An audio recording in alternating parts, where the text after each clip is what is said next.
What's good, everyone? Max here, Wealthier by the Day, day 18. We're going to get into it. I have one video topic I am going to cover today.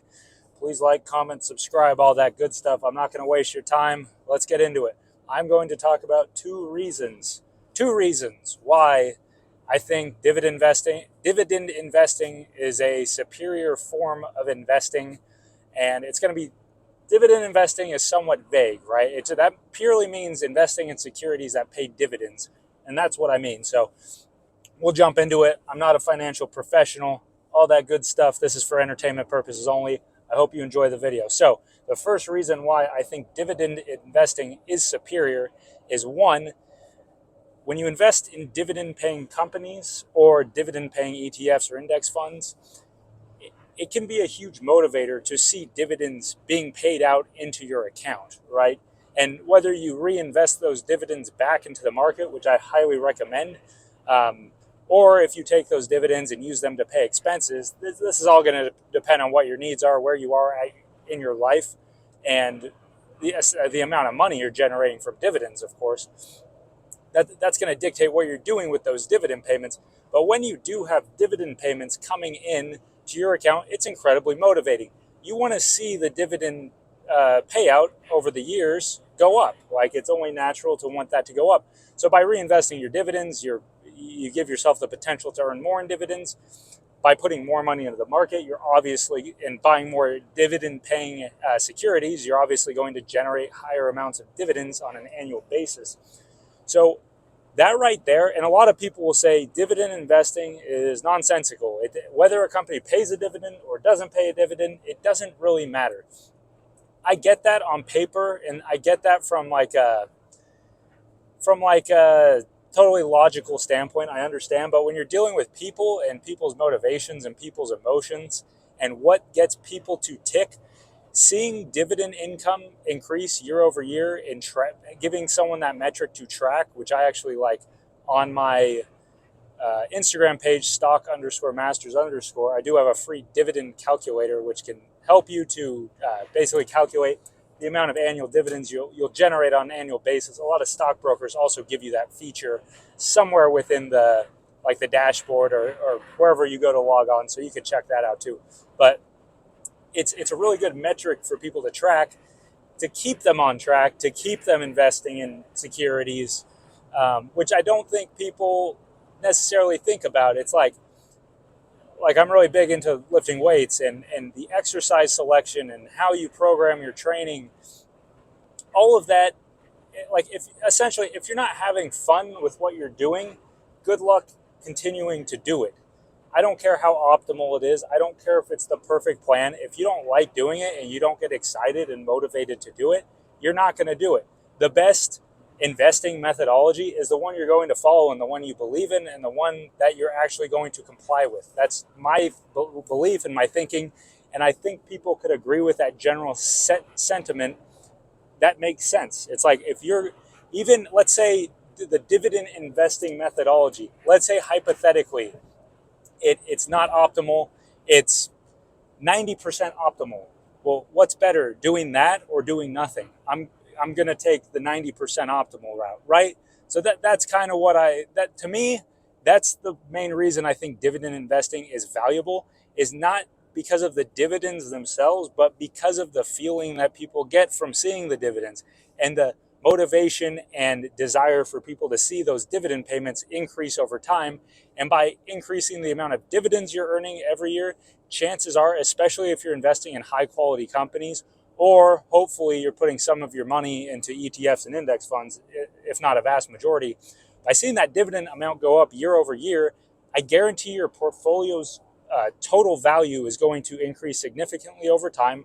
And at the end of the day, I'll be straight with you. That's what's really important, is the more money you have in your account, the more money you can eventually pull out of your account to live off of. Because, everyone's ideal situation is, well, I live off of dividends, right?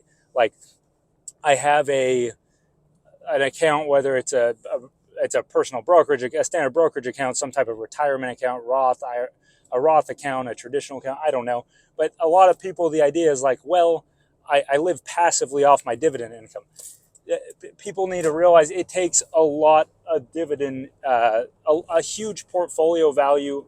Sorry, that sounds a stinker. It takes a huge portfolio with a relatively high dividend yield to realistically be able to live off of dividend income. It's just not feasible for the vast majority of people. Oh my goodness, I'm sorry. This sun is blasting you guys. Ah! But what you can do is, like, if you save up a huge amount of money in your portfolio, like you just build your portfolio, you could use like a 3% retirement rule and just slowly withdraw from that account. You can use dividends to pay expenses, but you could also reinvest the money and just pull out from essentially your gains and your principal. Anyways, that's kind of a topic for another video. But bottom line, it's like dividend investing, it makes people excited and people want to do it. So that's the first point. Second point is, if you're going to invest, and this kind of applies more towards individual stocks or investing in companies. So if you're going to invest in a company, which a lot of people are going to do, the portfolio allocation percentage-wise that people are going to allocate to that's a little better, allocate to a individual stock is going to vary. I recommend, holding, I recommend holding 80 to 100% of your portfolio in ETFs and index funds, and maybe 20% at most in individual stocks. People are going to play around with that number. Some people might go 50-50, whatever.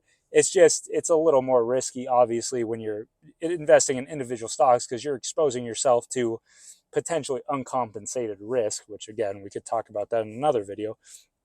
But with that said, if you're going to invest in individual dividend stocks, you want to invest in companies in general in the stock market that are positive cash flow companies, that are generating a net profit that is positive, right? You don't want to invest in companies that are basically unprofitable. They're losing money, like they're reinvesting everything and they're still losing money. You don't want to invest in those companies typically. I mean, you can, it's just incredibly risky. One of the main drivers of stock returns is profitability. Profitable companies typically see their share price increase, more likely than not, over companies that are unprofitable.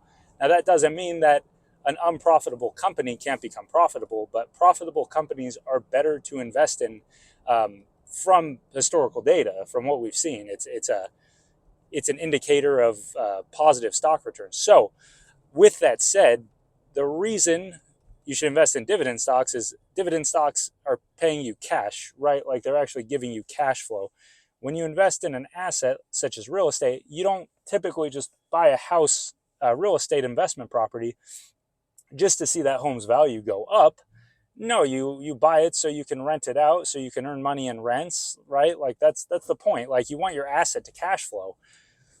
So with dividend stocks, you have rents coming in the form of dividends. That's essentially the same thing, right? You want that asset to cash flow. And if you're just investing in securities such as growth stocks that don't pay a dividend, you are totally banking on capital appreciation to pay you, which is incredibly speculative. And to be fair, total return is dividends plus capital appreciation. And dividends aren't free. It all comes out of the company's profits, right? But chances are, based on historical stock market data, companies that trade at a reasonable value typically pay a dividend. Basically, like, dividend paying companies, you could say, are typically better valued than a growth stock or a company that doesn't pay a dividend. More mature companies typically pay a dividend. So one reason to invest in dividend stocks is, one, you're getting cash flow through dividends.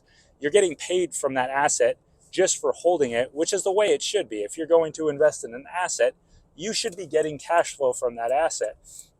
And two, dividend stocks, assuming that, and obviously not all dividend stocks are value stocks, like some dividend paying companies trade at a huge premium and are not good deals, but basically, dividend stocks typically, in general, you would think that they're trading at a better value than, let's say, a growth stocks. And value stocks tend to outperform, or I wouldn't say outperform the market, but they outperform growth stocks and have a higher chance of outperforming the market.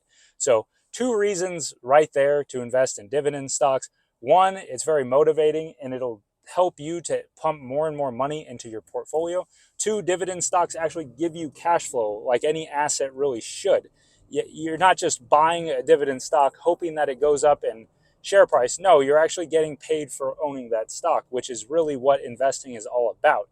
You give some money to someone because you expect them to pay you more money in return, right? So those are the two reasons. And yeah, stay tuned for more. Like, comment, subscribe. That's all I got. Catch you in the next one. Later.